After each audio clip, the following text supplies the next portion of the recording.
भाई, किसी मित्र को अगर ऐसा लगता हो कि ये जो डॉक्टर होते हैं, जो एलोपैथी वाले, जो अस्पतालों में आपका इलाज करते हैं, जिसको ऐसा लगता है कि वो आपका इलाज करते हैं, उनके लिए ये वीडियो है। क्योंकि जब हम बात करते हैं तो बहुत सारे लोग ऐसा बोलते हैं, फिर ये इतने सारे जो डॉक्टर हैं, ये जो इतने बड़े बड़े इंटेलिजेंट जो डॉक्टर बने हुए हैं, जो इतने पूरी दुनिया से मतलब जो सबसे टॉप के बच्चे होते हैं, उनको हम डॉक्टर बनाते हैं। फिर क्या इनको नहीं पता है कि इन वैक्सीन्स में क्या है? तो क्या वो नहीं बोलते हैं? तो इसका एक मैं जवाब दे देता हूँ। द ग्रेट रेजिग्नेशन नाम से आप सर्च करेंगे अगर, तो अमेरिका समेत बहुत से देशों के 5,000 डॉक्टरों ने इकट्ठा इस्तीफा दिया था इस बात के ऊपर कि वो क्रिटिकल थिंकिंग के बाद ये डिसीजन पर पहुंचे कि ये वैक्सीनेशन कितने फायदे में है और कितने नुकसान में है। तो अगर हमको फोर्स किया जाएगा तो हम इस्तीफा देने को तैयार हैं। और दुनिया भर के कर्मचारियों ने अपनी नौकरियां छोड़ दी, लेकिन आपका टीका नहीं लिया। इन लोगों को ऐसा लगता था कि आदमी लालच में इतना अंधा हो गया है कि उसे पैसे के अलावा कुछ नहीं चाहिए, उसे वो डराया जा सकता है, लालच दिया जा सकता है। और उसको आज जो ये फ्री की जो स्कीम्स चली हुई थी, जो हर एक चीज के साथ फ्री, वो जो फ्री जो वर्ड था, इसको इन्होंने ऐसा प्रमोट किया, इस तरह से किया कि इनको लगा कि हर आदमी इसके पीछे पागलों की तरह रख जाएगा। क्योंकि साइकोलॉजिकल जो सर्वेज होते हैं वो देखते हैं कि फ्री जब कोई चीज करते हैं तो उसकी सेल ज्यादा हो जाती है। डिस्काउंट जब देते हैं, सस्ता करते हैं, तो सेल ज्यादा हो जाता है। इनको लगा कि पैसे का लालची है इंसान। तो इसी प्रोसेस में आगे बढ़ते हुए इन लोगों ने क्या किया हुआ है, अगर कोई मेडिकल एजेंसी या किसी मेडिकल इक्विपमेंट बनाने वाले या कोई दवाई बनाने वाला या कोई अस्पतालों के डॉक्टरों से डील करने वाला अगर आपके कोई आसपास है,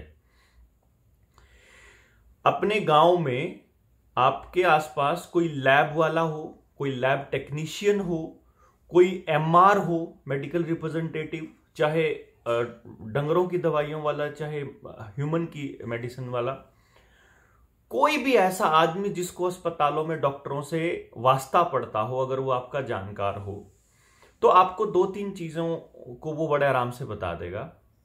एक तो हर केस को रेफर करने पे आपको कमीशन मिलता है डॉक्टर को, ये भी सबको मालूम है। एमआर जो आते हैं, जो कंपनियों के जो एमआर है, रिप्रेजेंटेटिव्स हैं, वो जब डॉक्टर को लालच देते हैं तो वो परसेंटेज का लालच देते हैं कि अगर आप हमारी दवाई रेकमेंड करते हो तो आपको इतना % मिलता है। तो वो डॉक्टर के वहां से पर्ची जाती है, तो उसको वहां पे नोट किया जाता है कितना जो दवाइयां रेकमेंड कौन से डॉक्टर ने की हैं, उसका कमीशन मिलता है। आप कोई अल्ट्रासाउंड रेकमेंड करते हो, आप कोई टेस्ट रेकमेंड करते हो, आप जो भी इलाज रेकमेंड करते हो, उसका आपको हिस्सा मिलता है। गांव में छोटे जो ये आरएमपीज जिनको बोलते हैं, रजिस्टर्ड मेडिकल प्रैक्टिशनर, या इवन कुछ रजिस्टर्ड भी नहीं होते, वो जो अपने दवाइयां देते हैं, किसी को भी घर में रखते हैं थोड़ी बहुत, किसी को कुछ हो जाए तो उनको मालूम होता है कि ये वाली दवाई काम करेगी, वो अगर किसी को रिकमेंड करते हैं और वो डॉक्टर को फोन कर देते हैं तो उनका भी हिस्सा होता है बकायदा। तो आपके इलाज में वो हिस्सा ऐड होके बताया जाता है, ऐड करके बताया जाता है। अगर आप सीधे आएंगे तो हो सकता है आपका इलाज सस्ता हो जाए, अगर आप उनके थ्रू आते हैं तो वो इलाज महंगा होता है।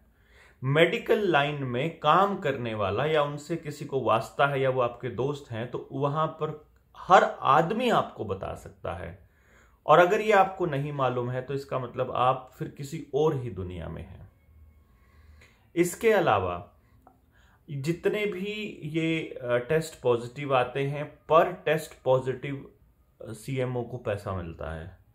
यहां तक कि टेस्ट करने वाले को भी कमीशन मिल रहा है।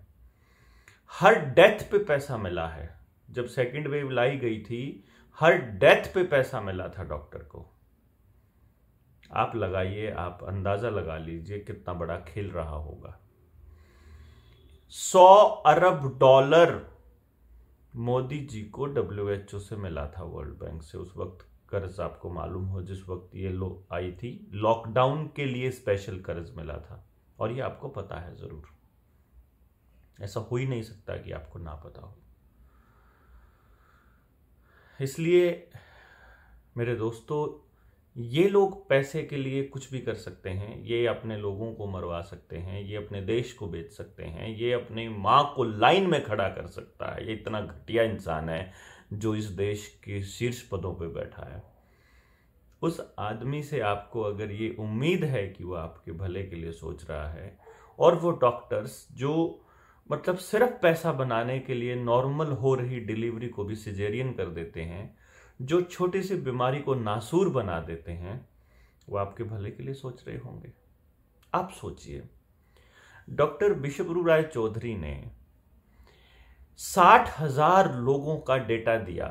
जो लोग वेंटिलेटर पर आए थे उनके अस्पताल में, उनके वेंटिलेटर, उनका ऑक्सीजन सिलेंडर वहीं जाते ही उतार दिया गया। एक भी मरीज को एक भी दवाई नहीं दी गई और एक भी डेथ नहीं हुई।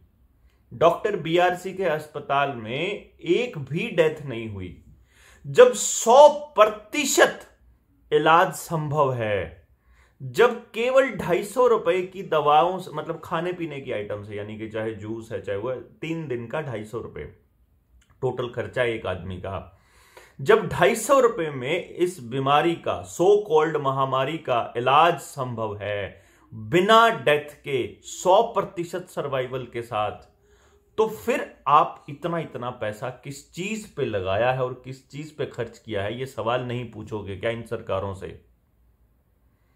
और वही तो तब की बात है जब डॉक्टर बीआरसी ने ये आंकड़ा आयुष मंत्रालय को दिया। पहले तो उनके खिलाफ कार्रवाई करने लगे, फिर जब वो थोड़े कड़े हुए तो उनको बाकायदा सर्टिफिकेट दिया गया कि इनका प्रोटोकॉल बेस्ट है, अप्रूव किया गया वो प्रोटोकॉल डॉक्टर बीआरसी का, और आज वो लाखों लोगों को ठीक कर चुके हैं। वो लाखों लोग आपके आसपास होंगे, आप में से भी जरूर होंगे, और आपने अगर अपना कोई खोया है तो वो अपना कैसे खोआ है, इसके लिए आपको 5G की टेस्टिंग के ऊपर भी सर्च करनी पड़ेगी, और आपको मालूम होगा कि अस्पतालों में लोग मारे गए, गलत दवाइयां देकर लोग मारे गए, जिसको दूसरी लहर का नाम दिया गया। आगे भी आने वाली है, जनवरी में तीसरी लहर आने वाली है, क्योंकि 5G का फुल ट्रायल होने वाला है। और जिन लोगों ने ये अमृत प्याला पिया हुआ है उनके साथ क्या होने वाला है ये कोई भी नहीं जानता। खुद वो लोग नहीं जानते जिन्होंने इस अमृत प्याले को उनके शरीर में डाला है। तो आने वाले वक्त में क्या होगा ये समय बताएगा, लेकिन हम छोटी छोटी बातें आपको बताते जाएंगे जो छोटी नहीं है, असल में आपकी ज़िंदगी के लिए बहुत बड़ी हैं, बहुत ज़रूरी हैं, बहुत इंपॉर्टेंट।